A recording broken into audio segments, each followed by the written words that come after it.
Welcome to the Brand Doctor Podcast, strategies that help entrepreneurs build reputable and profitable brands. Here's your host, Henry Kaminski Jr. All right, guys, what is going on? Welcome to another Brand Doctor Podcast episode for you. I have another awesome guest today on the show. We linked up on LinkedIn, and I did some research on this dude, and man, he has some backstory that is extremely inspiring, and I had to have him on the show because I know a lot of you guys are looking for, inspiration. You're looking for guidance. You're looking for, motivation to get you guys going in the right direction. So without further ado, I want to introduce Damien Callais to the show. What is going on, my man? What's up, man? How are you? I'm doing awesome, man. So first and foremost, I appreciate you coming on the show, reaching out to me on LinkedIn, and just connecting there. LinkedIn has been such a great platform for me to connect with like-minded entrepreneurs like yourself. And so I'm just happy to have you here, my man. Thanks, man. I'm glad to be here. And, LinkedIn's actually a platform that I'm really starting to hone in on. So what do you know? As soon as I made a decision to start put more effort and more attention to there, then I meet you. There you go. So strategy's working. Right? So I've been waiting now for like a week since you booked your spot to hear this backstory. I mean, it is quite inspiring, and I only know the little tiny details, like the little tiny, like real super high level stuff. Sure. So go into that because the audience must hear this. Sure. Well, I'm going to start back in 2007. In 2007, I like to start here simply because I believe this was the first lowest point of my life. And in 2007, I was involved in a federal indictment. And that was really and truthfully because I was surrounding myself with people that were not going in the direction in life that I should have been hanging out with. I was hanging around people that just really were not very good people, to be quite honest with you. And I got really sucked up in that, made some poor choices and decisions, and that landed me in a federal indictment from a phone call that I made. It was simply a phone call putting two people together, and what do you know, I'm involved in a drug conspiracy. So at that point in my life, I thought everything was over with. I thought my dreams and goals were over with, thought everything that I wanted in life was done. On paper, I was a convicted felon at this point. So, it was a really tough spot in my life, and it was I can honestly tell you, I remember thinking, man, everything's done. It's over with. And then I met a very, very successful group of entrepreneurs that were the group of people that contributed to the book, The Secret. As a matter of fact, one of them was in the movie, The Secret.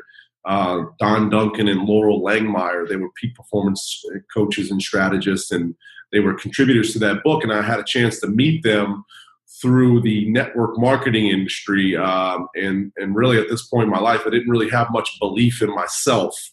And I had to borrow the belief of these other people that believed in me because they saw something in me that I did not see in myself.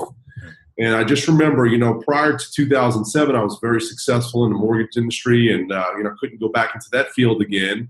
Then I spent a year and a half out in the job world and trying to, secure employment. And at this point in my life, I had achieved a pretty decent amount of success. I think my best year prior to my 27th birthday was I think I made $166,000 in my mortgage career. But then when 2007 came and the federal indictment came down, man, it was just a year and a half of real struggle, or a year and a half of trying to find employment, and then no one would hire me. Mm-hmm. So when I met these people that were friends of my family, they shared an idea with me, and this idea was, what if you could take that?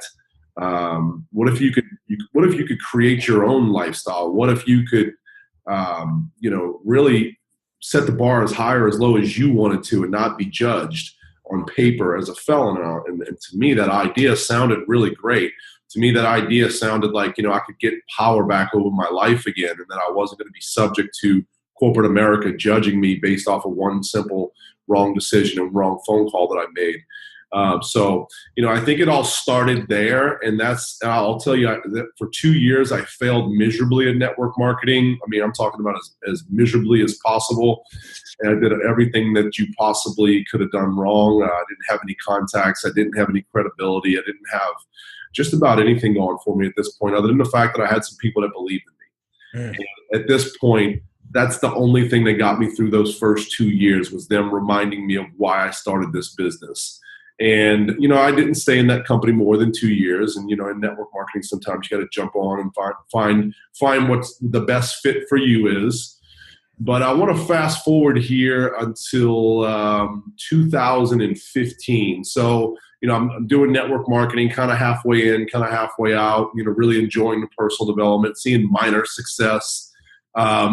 At this point in time, I'm also working in the film industry. I was a locations manager for motion pictures like 21 Jump Street. Really, that was the only industry that would accept you as a felon into their industry for the most part.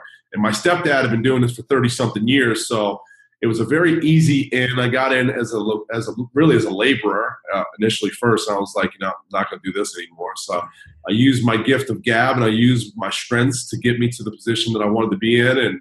And before you know it, I'm running shows of, $40, $60 million shows for Sony Pictures, 21 and 22 Jump Street. So all throughout this, I'm doing my network marketing part-time. 2015 came, and, I had created a brand back in 2014. I don't really think I knew what a brand was back then. It was just that I thought it was cool to have a hashtag. You're not alone, buddy. A lot of people do that. So it was back then in 2015. Now let me say this. Throughout from 2007 to 2015, although I stopped hanging around the people that, I didn't need to be hanging around, I still continued to go down a path of using drugs and alcohol. And up into 2015, I had gotten 4 DWIs, really hit a new low in my life, finding myself homeless. And I was homeless in 2015. And in 2015, I was fortunate to be homeless. I should say that much, because that was the point in my life where I believe was the lowest point in my life. And at this low point in my life, I always tell people, I'm grateful for those days of humility on the streets, because I keep them near and dear to my heart. It's helped me become the man that I am today, and a man that my community's proud of. And we'll get into that here in just a second. But in 2015, I put myself in the rehab. I went to rehab in Baton Rouge, Louisiana. And, I was serious. I was, I think for the first time in my life, 100% serious about everything. I saw my life crashing in. If I got another DWI, I'm going to jail for the rest of my life. So it was a line that had to be drawn in the sand, and I remember a very distinct point when I reached out for help, and the person who was helping me, his name was Paul, and I'm not going to give Paul's last name, but Paul told me, I called Paul and I said, Paul, I need some help. He said, great, I'll help you. And I said, well, you can pick me up? I'm homeless. He said, no. And that was very hard for me. I was very upset with him for not coming to pick me up. He said, Damien, the best gift that you're ever going to have in life is those days that you're on those streets. He said, that'll be your gift. He said, if you do the things that I think that you can do, he said, this will be the biggest testimonial and the biggest story and the biggest part of your life. And he goes, this part of your story right here is going to make you or break you. And he did not rush to help me. He didn't enable me. He didn't do the things that I wanted him to do, but he definitely gave me the advice that I needed. So with all that being said, let's fast forward to 2016. The Great Flood in Baton Rouge happened, which was the 1,000-year flood, they call it. That's the greatest flood in the last 1,000 years. As a matter of fact, this Friday night, there's a movie that's coming out at the Louisiana International Film Festival called The 1,000-Year Flood, and I'll be attending that on Friday night. But what happened was that there was this flood in Baton Rouge, and there were thousands and thousands and thousands of people. I'm talking about tens of thousands of people that were stranded, that were, looking to get rescued, and rivers were rising. And it wasn't necessarily the storm that was so bad. It was the cresting of all the rivers. Now, at this point in my life, I'm about a year sober, and I'm working for a company called Vivint, knocking doors, Vivint Smart Home. And that year, I was one of the top salespeople in that company. And when the storm happened, me and the Vivint guys were staying in an apartment complex in Baton Rouge. And it just so happened that this was right where all the flooding was happening. So I couldn't sit back and watch because I'm from Louisiana. These other guys were from Utah, and they wanted to continue knocking doors in the middle of the storm. And I'm like, no, I'm not going to continue knocking doors. I totally get it. You guys are here to work, but we got people who are losing everything, over this flood. So what happened is I decided to go to, I heard a rumor that there were going to be boats meeting at a place called Home Depot on Horsey Boulevard. And I went there. There were no boats that showed up. And this is where I believe my life changed. This is where I put out one piece of content that went viral. This is why it's so important that you always put out content, because you just never know which one is going to go viral. You never know which one is going to be the one to put you and your brand on the map. So just so you know, Mr. Carpe Diem is my brand, and Mr. Carpe Diem is all about a guy who decides to take all-out massive action in all areas of his life, because I cannot do anything other than take all-out massive action in all areas of my life. I was at a stage of my life where I was a broken person, spiritually, mentally, just in a lot of different areas of my life. I was broken, and it took for me to really dial into why I was doing the things that I was doing to figure out what those things were. But it led me to a place where I'm in a position to where I had to cut a video about, there was a man who was in the parking lot with us waiting on boats, who had a 4 and a 5-year-old that was stuck in a house. He couldn't get within 18 miles of them. So I saw a need and I saw a problem, and I decided to use social media to solve that problem. So I want to give a little tip here. If you're in social media land, if you're using your social media as a brand, if you're using your social media to eventually monetize it and sell a product, don't be a salesman. Be a problem solver. And this is where I interviewed a guy by the name of Chris Clark. Chris Clark's his name. And again, Chris had a 4 and a 5-year-old that was stuck in his house. And my video was simply titled, "We Need Boats." And from that video, it got 2 million views on that video.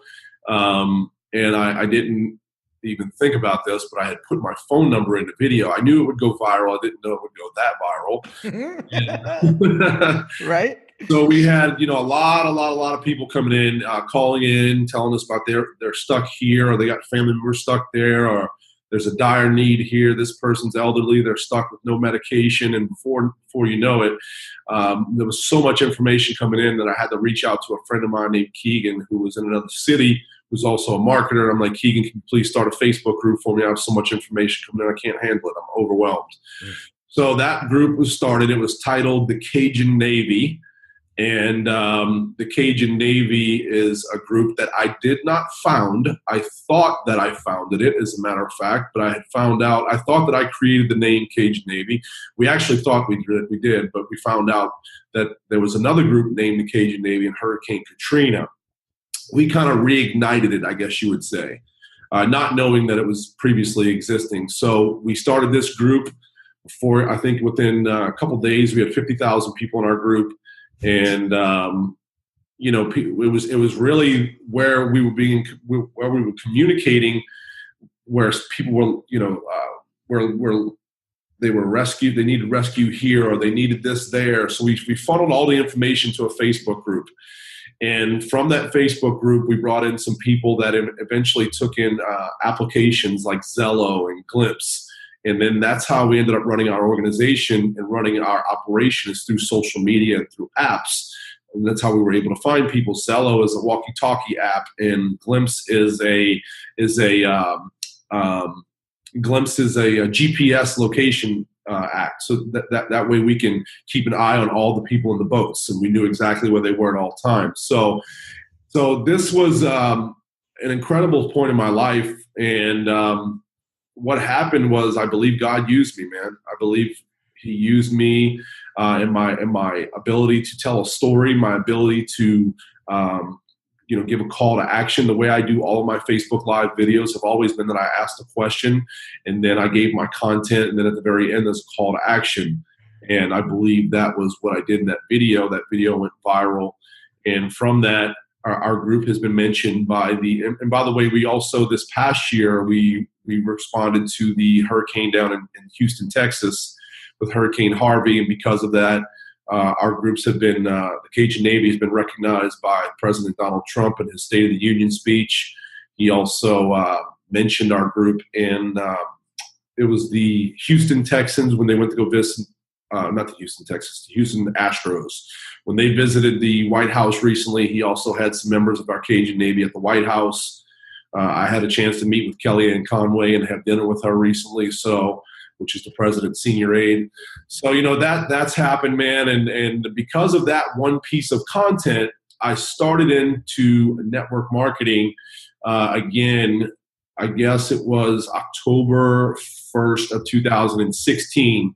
We're the first direct selling cannabis company, and we're the newest division of the first publicly traded cannabis company. And in that company, the amount of success that I've seen in this company, I think, is in direct proportion to the following that I've gotten from that one piece of live content. And that one piece of live content, I think total on all forms of social media, got me about 30,000 followers. So from that, now I'm on the advisory council of this company. I'm one of the 6 advisory council members. I'm one of the top income earners in this current company right here. And, guys, I've never seen success in network marketing prior to this, not really at a very high level, but it took for me to really start working on myself in 2007 enough to realize that, things were not peachy keen. There was still issues that I had to deal with that were underlying issues, which is why I continued to use drugs and alcohol. And I'm coming up on my 3-year date for being completely sober. And, I share these things. A lot of people say, well, Damien, why would you share this in the publicly? Why would you share this in the business world? Well, first and foremost, I really don't care what anybody thinks about me. The only thing I care about is my relationship with my creator.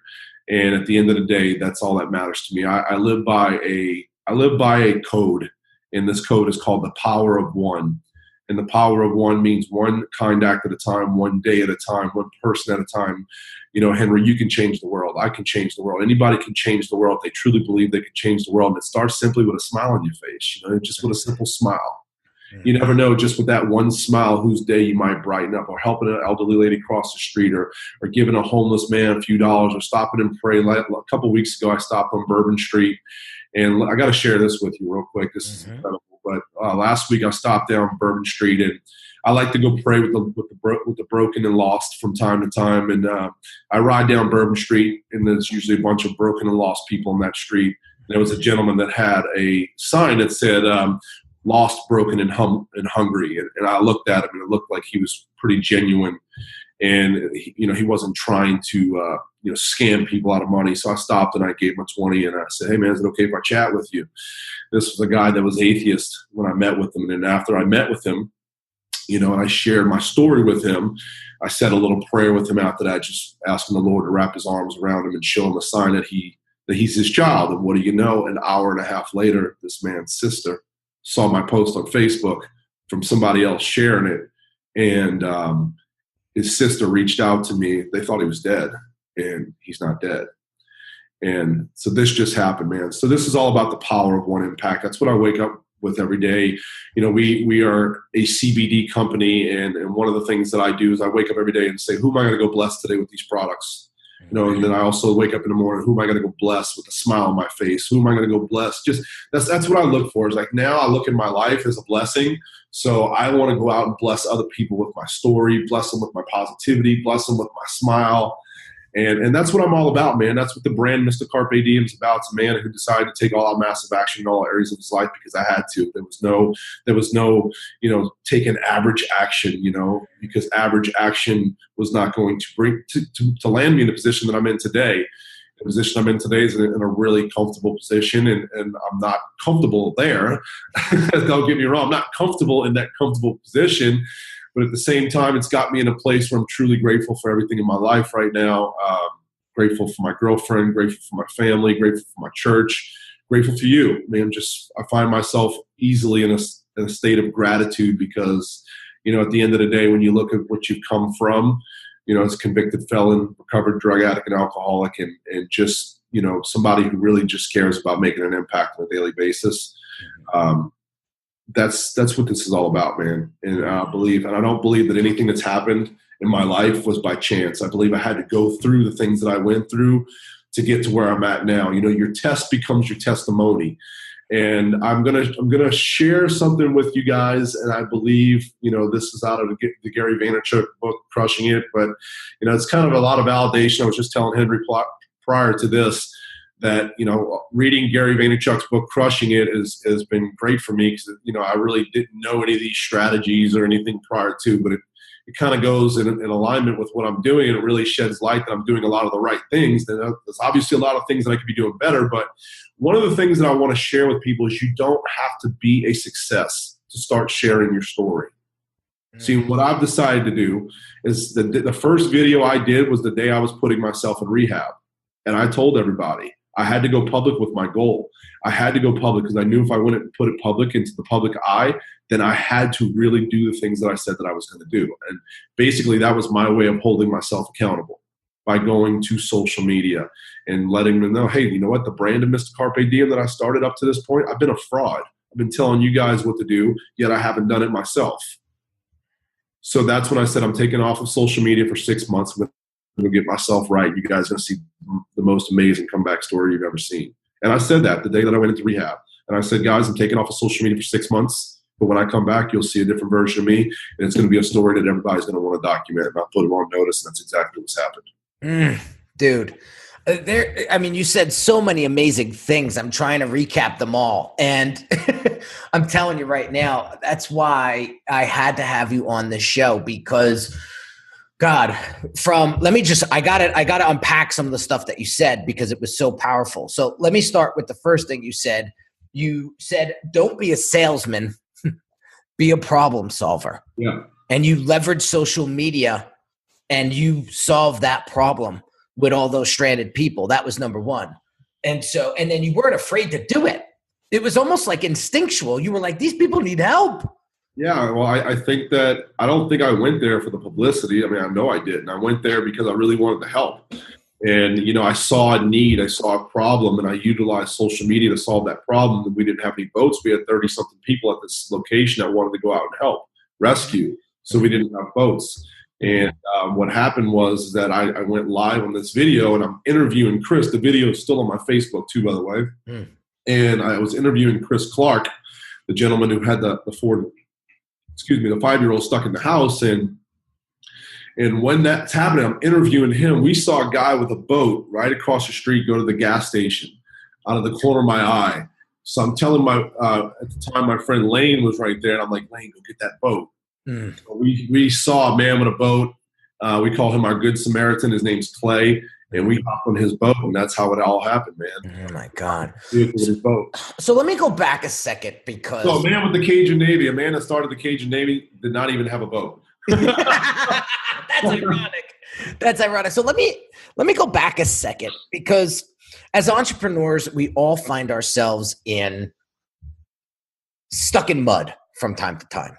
Right? We're building this business. It feels like we're spinning our wheels. It feels like, we're not getting any traction. And, there's those doubts that come into your mind. Like, should I be doing this? Should I just pack up? Should I go get a job? Should I do, something else? Right? When you were at that point in your life where, God, I mean, I've been in low points in my life, but you make me look like I dance around in Disney World compared to some of the stuff that you went through.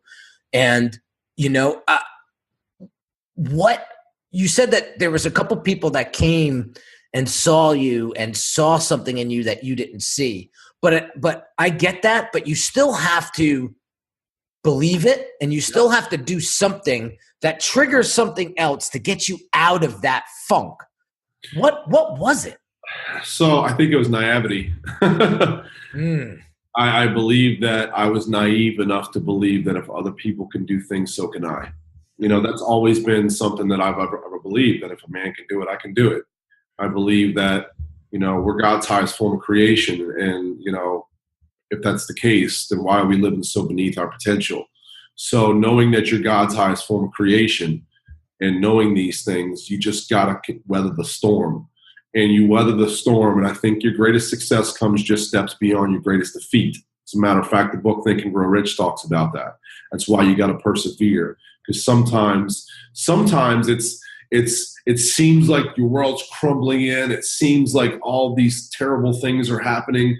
But I'm telling you, you don't want to be the guy who falls 3 feet short of the goal, like in the book with R.U. Darby by Think and Grow Rich. I always kept that story very near and dear to my heart. I'm like, because I read Think and Grow Rich at least 25 times. We're reading it right now again. But for me, it just had to be, I was very emotionally attached to my why. And my why is that I refuse to let corporate America judge me on paper that I'm a, felon and I'm not worthy of, more than $15 an hour, So, and this is still a story that's being written right now. I haven't arrived.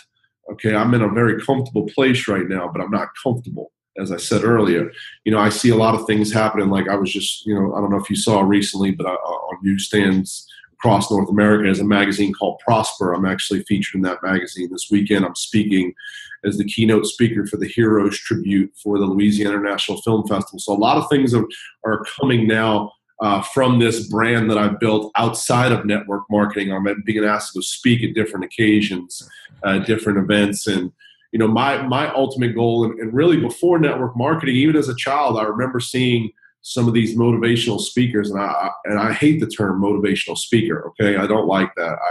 I like inspirational speaker, because I think motivation is something you got to manufacture. But I see somewhere down the line where I'm going to be able to share my story on a scale that's it's going to be in front of tens of thousands of people, and it's something that I visualize on a regular occasion, and I want to just help people who maybe might think that it's over with, and maybe might have kind of sort of thrown in the towel. I want to share my story with those people so that maybe they can borrow my belief, and I want to be that person for other people that Don Duncan and Juliette Laughlin and Tim Laughlin were to me. And at this stage of my life, I had no belief. And I know there's a lot of people out there like that. Yeah. I mean, listen, there were times in my career, I felt like, maybe this is it. Yeah. Maybe it's time to get a job, and there was this underlying gut feeling that always pushed me. I don't know how to explain it. I wish I can, put it in a potion and give it to people, but it just doesn't. Yeah. It doesn't a lot of that, right? But it doesn't work that way. You have to find that why. You have to find that backstory, and I have a couple of them that happened in my life, and I shared it with you guys in previous podcast episodes and videos. Like, that those are the things that keep me driving, and obviously there's a ton of things that are keeping you driving forward. The ironic thing about this whole story and about this whole episode is this: when I saw you, and I'm just going to keep it real with you, when I saw you for the first time reach out to me on LinkedIn, I was like, he's just another dude. Like, he's just another dude, right? And because I have people just flooding my DMs in LinkedIn, and I was just like, he's just another dude. And then I dug a little deeper, and I dug a little bit deeper. And then there was just this piece of intrigue about you that I said, I gotta ask him if he wants to come on a show. And so I get him on the show, and then you unravel all of this. And I would walk right past you on the sidewalk and have no idea that was your backstory. You're clean shaven, you're clean cut, you look put together. Nobody in a million years would think that you were a convicted felon. You lived on the streets. You went through rehab. You did all of this, Good Samaritan work. Nobody would have ever known that had you not been brave enough to get out on social media and do it. And let me be a little bit more brave, if you don't mind. Please. Because I don't believe enough people do this, and I'm going to do this publicly real quick. The only reason why I'm at where I'm at right now in my life is because of one reason. It's because I replaced a void in my life that I had with Jesus Christ. That's why. There you go. There's no other reason. There's no other reason. I'd love to take all the credit for it, man, but it's really not. You know, I don't think there's enough people in the world. I think that maybe sometimes people think that it's not cool to talk about their faith, and it's not cool. You know, they're going to be judged. I really don't. I don't subscribe to that way of thinking. I give all the glory to Christ, and you know, I'm still a work in progress, man. We all are. Every day, I've got to try to submit my will and not do things the way that I want them, and try to be led by what I'm led by. You know, so it's kind of it's something that's it's been unfolding over the last few years, and all I can tell you is that I'm just so grateful for all of it. I mean, my mom and dad weren't really a fan of me sharing my life story publicly. You know, now that they've seen the results and they've seen the amount of people that I've impacted, and everywhere I go, people thank me for my story. And, you know, I just got back from a convention in Las Vegas, and, you know, I feel sorry for my poor girlfriend, because when I'm at these events, I'm being pulled in every single direction, and everybody wants to talk to you. They want to take a picture with you.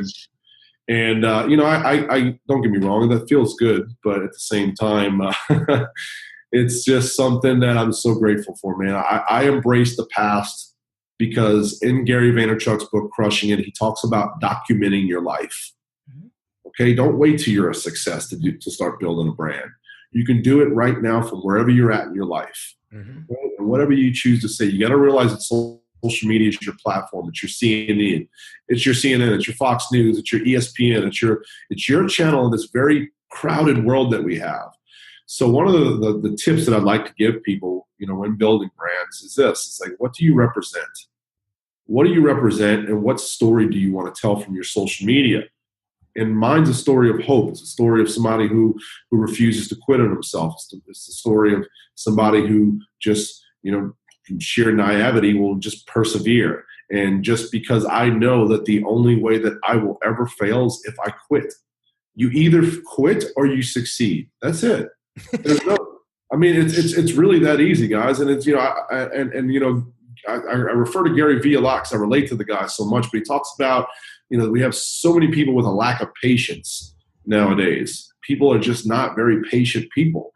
And look, a lot of people see my success right now, as you and I talked about before this. You know, they see the level of success that I'm having right now, and they're like, well, man, he did it kind of fast.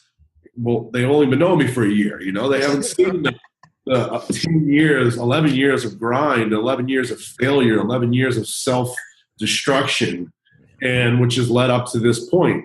So I'm really grateful that you had me on, man. I'm really super grateful that you had me on. You know, I'm always truly humbled by experiences like this.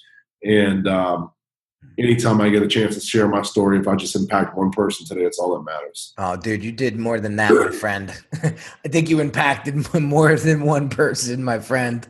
You know, I sit here and I think, like, you know, I have a 7-month-old son. He's 8 months today. And, you know, there's no coincidence, right? I always say there's no coincidences in life. There really isn't.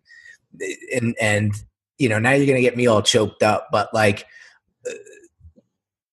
when I hear this story, you know, I now have a story to share with him one day, that I was blessed enough to have you come on the show and share such inspiration with not only me, but with my entire audience. And being able to tell that story over and over and over again, and have that story impact his life, like, that's big for me. And so I want to thank you for coming on the show and sharing this story. I mean, you dropped so many nuggets. I mean, they'll be in the show notes for sure, because I have a lot of unpacking to do with this episode.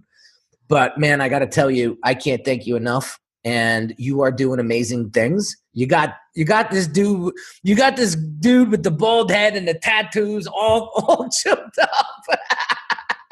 Yeah, man. So, without question, you just can't see mine. Yeah, without question, dude, you're just getting started. I could feel it.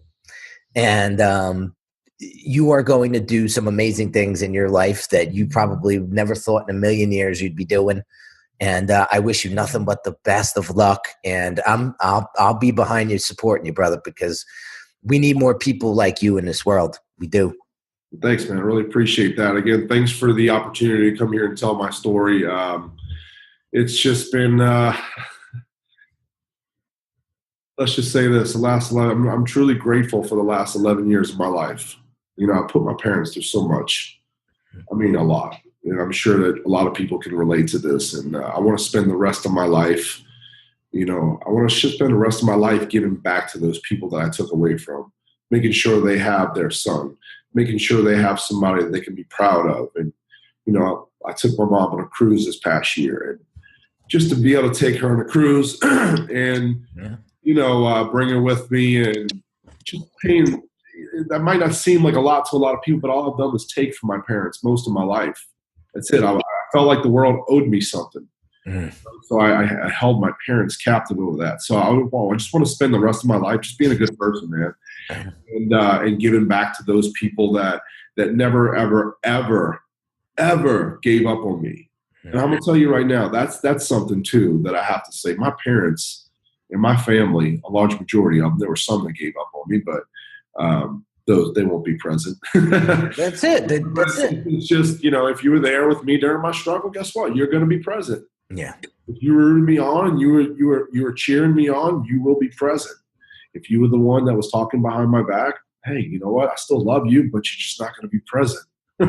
Exactly. Yeah. You know, I've had similar situations in my life with my family, and, you know, I forgave them. I still love them. I wasn't the best nephew. I wasn't the best cousin. I wasn't the best, but I've dedicated my life to trying to make myself better, and I won't stop until, you know, I'm underground.